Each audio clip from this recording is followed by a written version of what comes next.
नमस्कार, प्रणाम, जय हिंद। कैसे हैं आप लोग? आज की इस वीडियो में बात करेंगे बिहार स्वास्थ्य विभाग की जो स्टाफ नर्स की भर्ती चल रही है, इसमें डॉक्यूमेंट वेरिफिकेशन को लेकर डेट जारी कर दिया गया है। अब जो है डॉक्यूमेंट वेरिफिकेशन को लेकर बहुत सारे डाउट्स हैं, जैसे कि निवास का क्या करना है, एनसीएल का क्या करना है, ईडब्ल्यूएस का क्या करना है, नया लगेगा, पुराना लगेगा, कौन कौन सा डॉक्यूमेंट्स लगेगा।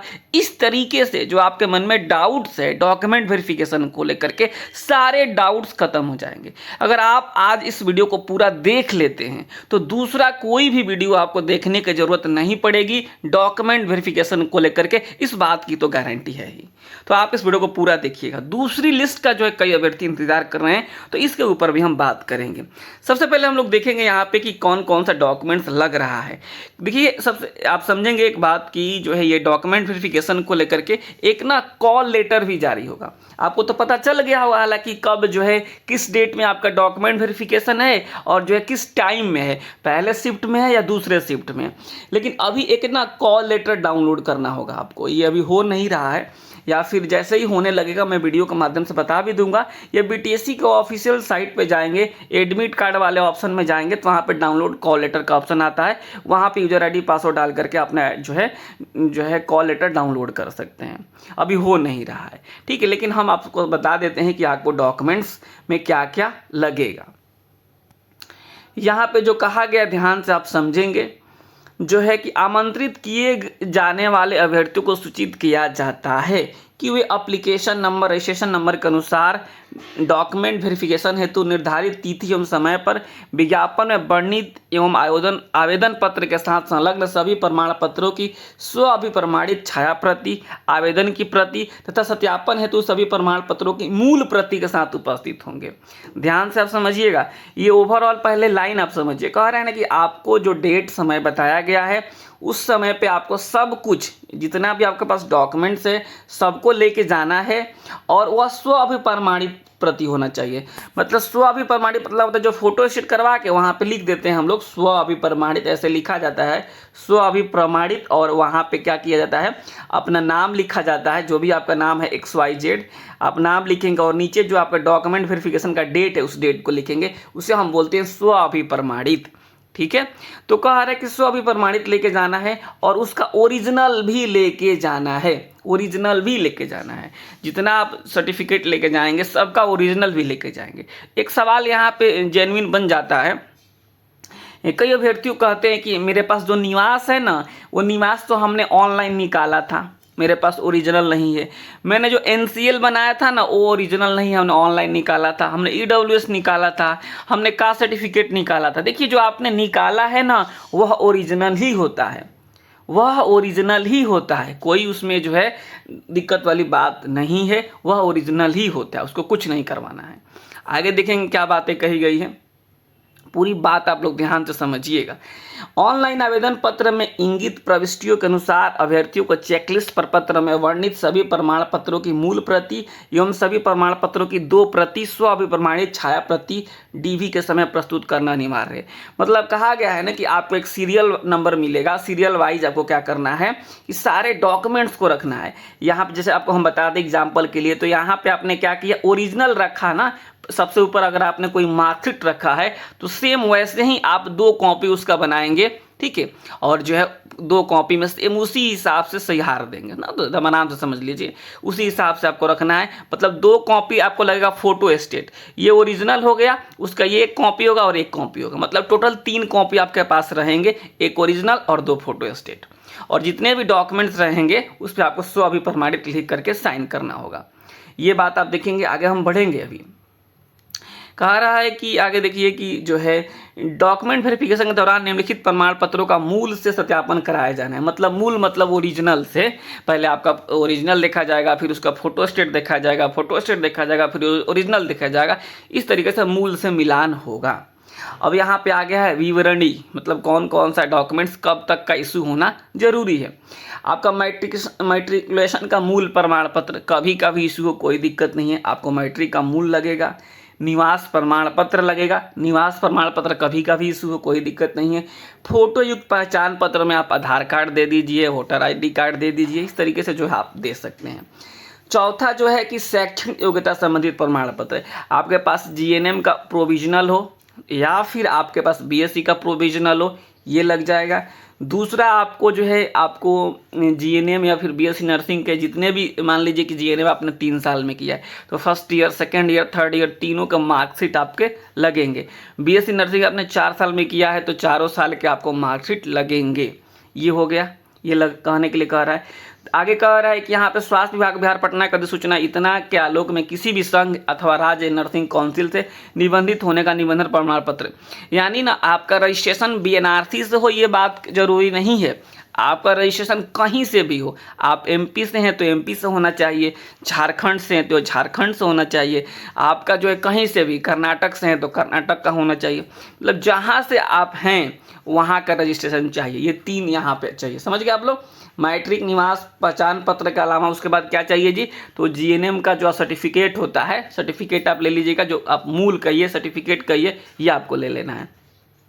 दूसरा यहाँ पे आपको जो है मार्कशीट लेना है और तीसरा आपको रजिस्ट्रेशन लेना है। ठीक है, अब आगे देखिएगा, आगे क्या कहा गया कि आरक्षण का दावा, अगर मान लीजिए आप आरक्षण का दावा कर रहे हैं तो आपको क्या लगेगा, अगर आप जो है अनुसूचित जाति जनजाति से, मतलब आप एससी से या एसटी से हैं, तो जो आपने जाति प्रमाण पत्र दिया था फॉर्म भरते समय, वही जाति प्रमाण पत्र आपको लेके जाना है।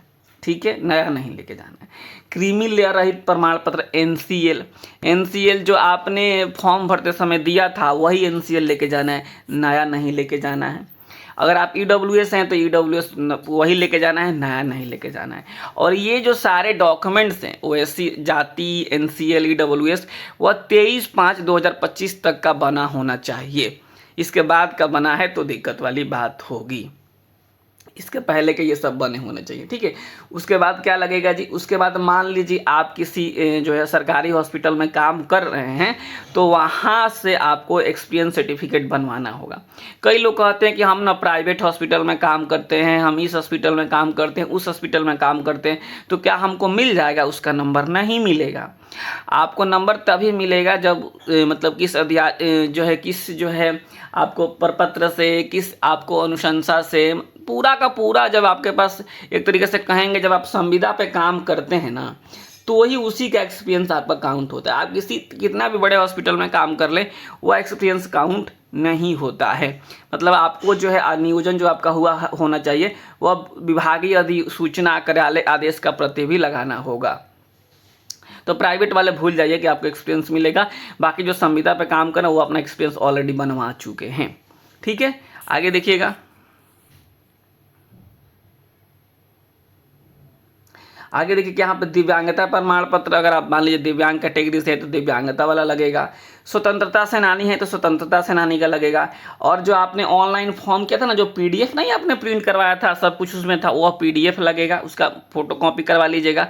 ठीक है, और उसके बाद से ऑनलाइन फॉर्म में अपलोड किए गए फोटोग्राफ की 5 प्रति 5 को फोटो ले लीजिएगा आप लोग। कंप्यूटर बेस्ड टेस्ट के एडमिट कार्ड का परीक्षा केंद्र पर इनविजिलेटर द्वारा हस्ताक्षरित कैंडिडेट कॉपी, जो आपने एग्ज़ाम दिया था वहाँ पे जो एडमिट कार्ड मिला था उस पर जो इनविजिलेटर का साइन था वो कॉपी ले लीजिएगा आप लोग, और स्कोर कार्ड ले लीजिएगा। ठीक है, ये इतना आपको डॉक्यूमेंट्स लगेंगे। इसके अलावा भी आपको जो अन्य जो शैक्षणिक योग्यता है, जैसे आपका 12th का हो गया, ये सब का भी डॉक्यूमेंट्स आप यहाँ पर ले लीजिएगा। अनिवार्य शैक्षणिक योग्यता का प्रमाण पत्र एवं अंक पत्र का मूल प्रमाण पत्र दस्तावेज सत्यापन में प्रस्तुत नहीं करने पर अयोग कर दिया जाएगा। अनिवार्य शैक्षणिक योग्यता क्या है जी? अनिवार्य शैक्षणिक योग्यता आप मान लीजिए जीएनएम का ही वहाँ पे कुछ प्रस्तुत नहीं कर पाए, आप बीएससी नर्सिंग का ही कुछ नहीं प्रस्तुत कर पाए, तो आपको बाहर कर दिया जाएगा। विज्ञापन कंडिका इतना में अंकित शैक्षणिक अर्हता मान्यता प्राप्त संस्थान से भारतीय उपचार्य परिषद आईएनसी नई दिल्ली द्वारा समय समय पर अवधारित अवधि का जनरल नर्सिंग एंड मिडवाइफ या बीएससी नर्सिंग कोर्स सीता, मतलब अगर जीएनएम या बीएससी नर्सिंग के अलावा कुछ आपके पास कुछ और सर्टिफिकेट है और उस पे अपने फॉर्म अप्लाई कर दिया है तो आपको बाहर किया जाएगा। आगे देखिए क्या कहा है कि स्वास्थ्य विभाग इतना का अधिसूचना इतना अथवा इतना में निबंधित प्रमाण पत्र प्रस्तुत नहीं करने पर अभ्यर्थियों को अयोग कर दिया जाएगा। मतलब आप किसी भी स्टेट से अगर आपका रजिस्ट्रेशन नहीं है तो आपको बाहर कर दिया जाएगा। बिहार से हो, बंगाल से हो, कहीं से होना चाहिए। आगे देखिए कह रहा है कि विज्ञापन की करने का इतना में कार्यानुभव के अंकों की अधिमानता संविदा आधारित कार्यानुभव के प्रमाण पत्र हेतु विज्ञापन के प्रशिष्ट 1 में प्रारूप संलग्न किया गया है। इसी प्रारूप में कार्यानुभव प्रमाण पत्र दस्तावेज सत्यापन में किए जाने पर ही कार्यानुभव के अंकों का आयु सीमा में छूट का लाभ दिया जाएगा। इस प्रारूप से अलग किसी अन्य प्रारूप में कार्यानुभव प्रमाण पत्र दिए जाने पर उक्त लाभ दे नहीं होगा। ये उनके लिए है जो संविदा पे काम कर रहे हैं। बीटीएससी ने ऑलरेडी एक फॉर्मेट दिया है, उसी फॉर्मेट में आपको जो है देना है, नहीं तो आपको जो संविदा जो नंबर नहीं मिलेगा। ठीक है, विज्ञापन की करने का इतना में जो है वर्णित कार्यानुभव की अवधि यानी जो है 25/4/2025 तक काउंट किया जाएगा, कितना दिन हुआ है उस हिसाब से आपको जो है नंबर मिलेंगे। जैसे 1 साल से कोई काम कर रहा है तो 5 अंक मिलेंगे, 2 साल से तो 10, 6 महीने से कर रहा है तो 2.5 नंबर। कार्यानुभव प्रमाण पत्र विज्ञापन करने का इतने के अनुसार संबंधित जिले का सिविल सर्जन से हो, या फिर अगर आप चिकित्सा महाविद्यालय एवं अस्पताल का अधीक्षक से हो, सुपर स्पेशलिटी अस्पतालों के संस्थान के निदेशक से हो, यहाँ से अगर आपका जो है इस तरीके से इशू हो रहा है तो आपका एक्सपीरियंस वैलिड होगा।